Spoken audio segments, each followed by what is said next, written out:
ওমর রাদিয়াল্লাহু তাআলা আনহু প্রথমের দিকে ইসলামের শত্রু ছিলেন। এরপর ধীরে ধীরে আস্তে আস্তে তিনি ইসলাম ধর্ম গ্রহণ করেন।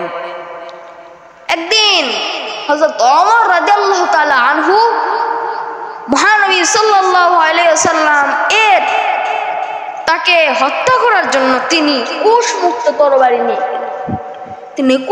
তরবারি নিয়ে গেলেন রাসূলুল্লাহ সাল্লাল্লাহু আলাইহি ওয়াসাল্লামের মারার জন্য, রাসূলকে মারার জন্য তিনি কুশমুক্ত তরবারি নিলেন। এবার হযরত ওমর রাদিয়াল্লাহু তাআলা আনহু তিনি চলে গেলেন মদিনার দিক। তিনি রাসূল পাক সাল্লাল্লাহু আলাইহি ওয়াসাল্লাম তাকে মারার জন্য চলে গেলেন। পথিমধ্যে খবর পেলেন তার বোন ফাতিমা ও ভগ্নিপতি সাঈদ মুসলমান হয়ে গেছে। তাতে তিনি রাগের ক্রোধে তিনি তার বাড়িতে যান। তিনি তার বাড়িতে গেলেন, তার বোনের বাড়িতে গেলেন। এখন ওমর রাদিয়াল্লাহু তাআলা আনহু মাথা তো গরম। এখন ওমর রাদিয়াল্লাহু তাআলা আনহু তার বোনের বাড়িতে গেছেন। এখন তার বোন ভগ্নিপতির দৃঢ়তা দেখে, ইসলামের প্রতি দৃঢ়তা দেখে তার মনটা কোমল হয়ে গেল। আল্লাহ পাক তাকে ইসলামের কোমল করে দিলেন, তার মন কোমল করে দিলেন। সেই জন্য তিনি ইসলাম ধর্ম গ্রহণ করার জন্য তিনি ছটফট শুরু করলেন। ইসলাম ধর্ম তিনি গ্রহণ করার জন্য ছটফট শুরু করলেন। ওমর রাদিয়াল্লাহু তাআলা আনহু তিনি ছটফট শুরু করলেন। এবার হযরত ওমর রাদিয়াল্লাহু তাআলা আনহু নবীজির দরবারে গেলেন। এবার নবীজির দরবারে গিয়ে তিনি ইসলাম ধর্ম গ্রহণ করেন। তিনি ইসলাম ধর্ম গ্রহণ করার পর তিনি আমার সামনে বলেছিলেন, তিনি বলেছিলেন, আর প্রকাশ্যে নয়, এবার আর গোপনে নয়, এবার প্রকাশ্যে ইসলাম ধর্ম গ্রহণ, এবার প্রকাশ্যে। এবার তিনি যখন এই কথা বললেন তখন রাসূলুল্লাহ সাল্লাল্লাহু আলাইহি ওয়াসাল্লাম খুশি হয়ে গেলেন। রাসূলুল্লাহ সাল্লাল্লাহু আলাইহি ওয়াসাল্লামের মন খুশিতে ভরে গেল। এবার সাইয়্যিদিনা ওমর তিনি যখন রাসূলুল্লাহর পর তখন আবু বকর রাদিয়াল্লাহু তাআলা আনহুর পর যখন ওমরের পালা ছিল, তিনি এমন দেশপ্রেমিক ছিলেন, তিনি অনেক দেশপ্রেমিক ছিলেন।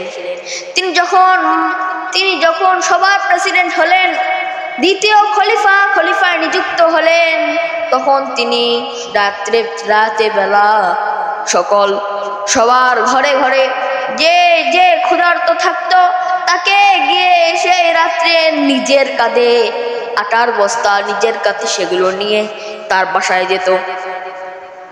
একদিন হযরত ওমর রাদিয়াল্লাহু তাআলা আনহু তার স্ত্রী উম্মে কুলসুমকে নিয়ে এক বেদুইনের ঘরে গেলেন তার অসুস্থ স্ত্রীকে সাহায্য করার জন্য। ওমর রাদিয়াল্লাহু তাআলা আনহু একদিকে ছিলেন কোমল, আর একদিকে ছিলেন কঠোর। একদিকে তিনি ছিলেন কোমল, আর একদিকে কঠোর। তার বিচার ব্যবস্থা ছিল সবচেয়ে নিখুঁত।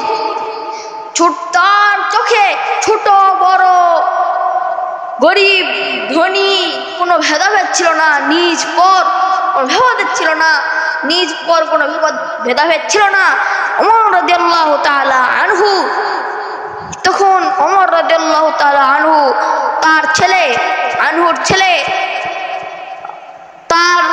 ছেলে আবু শাহমাকে তিনি মদ্যপানের অপরাধে তিনি তার পুত্র আবু শাহমাকে কঠোর শাস্তি দিয়েছিলেন। একদিন ওমর রাদিয়াল্লাহু তাআলা আনহু জেরুজালেম শহরের দিকে যাচ্ছিলেন। জেরুজালেম শহরে যাচ্ছিলেন, তখন এক কৃতদাসকে দিয়ে একটি মাত্র উঠে একটা কৃতদাসকে নিয়ে তিনি গেলেন। একটি মাত্র উঠে মাত্র একজন চড়া যায়। এখন হযরতে ওমর রাদিয়াল্লাহু তাআলা আনহু বললেন, কৃতদাসকে বললেন, ও কৃতদাস, ও শোনো, এই উঠে আমরা দুজন এই উঠে আমরা দুইজনে একসাথে পাড়ি দেব, যে যদি দুইজনে একসাথে পথ পাড়ি দেব, একবার তুমি উঠবে আর একবার আমি, এরকম করে আমরা পাড়ি দেব। এরকম করে চলতে লাগলো। তারা যখন জেরুজালেম শহরের দিয়ে গেল, তখন জেরুজালেম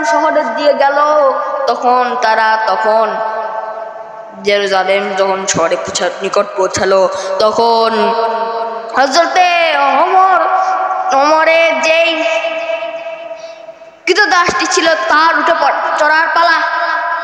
এখন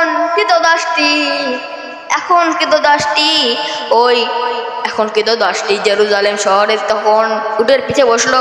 এখন জেরুজালেম শহরের যেগুলো লোক ছিল তারা মনে করলো উঠে পিঠে চলে আসেন তিনি খলিফা হবে। এখন হযরতে ওমর রাদিয়াল্লাহু তাআলা আনহু উঠের নিচে রশি ধরা আর কৃতদাস আছে পিঠের উপর, তাহলে তাই জন্য সবাই মনে করেছে পিঠের উপর যিনি বসে আছেন তিনি খলিফা। সেই জন্য কৃতদাসটিকে সবাই সালাম দিতে লাগলো। কৃতদাসটি লজ্জিত হয়ে বলল, আমি খলিফা নয়, উঠের পিঠে যিনি চড়ে আছেন তিনি খলিফা। সুবহানাল্লাহ। তার মহানুভবতা অনেক ভালো ছিল, তিনি অনেক মহান লোক ছিলেন। সে তার মহান ভবতা দেখে, মহান চরিত্র দেখে তার কাছে এক রাজার দূত এসেছিলেন। রাজার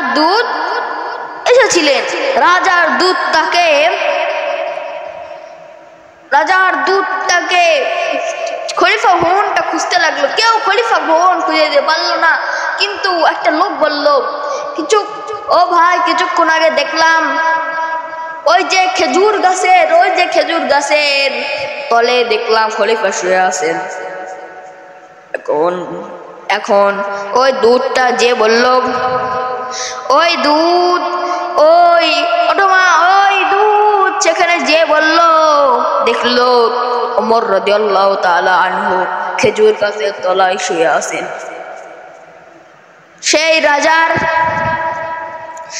রাজার দূত অবাক হয়ে গেলেন, বললেন, দেখলাম জানি যত বড় সবাই তো বিছানায় ঘুমায়, খলিফা ভবনে থাকে, কিন্তু তিনি তো দেখতেছি খলিফা ভবন নাই, তিনি তো একদম খেজুর গাছের তলে ঘুমিয়ে আছেন।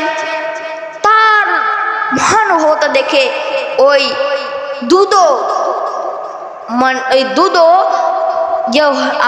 দুধ একদম অবাক হয়ে গেছে। আরে ভাই, তিনারা কত ভালো ছিলেন, আমরা তো সেই রকম না। তারা ইসলামের জন্য দায়ী ছিলেন, তারা ইসলামের জন্য অনেক কঠোর পরিশ্রম করেছেন। আমাদের যদি নেতা বানায় দেওয়া হয় তাহলে আমরা কোনো কাজ করতে পারি না। তো আমরা যখন ঘরের মধ্যে শুয়ে থাকি আর এরকম নির্বাচন করি, এরকম নির্বাচন করা হবে না। তাদের মতো জীবন আমাদের গড়ে তুলতে হবে। তুলতে পারলে তাহলে আমাদের জীবনটা সফল হবে। আল্লাহর কাছে দোয়া করি তাদের মতো আমাদের যেন জীবন করে। ওয়া আখির দাওয়ানা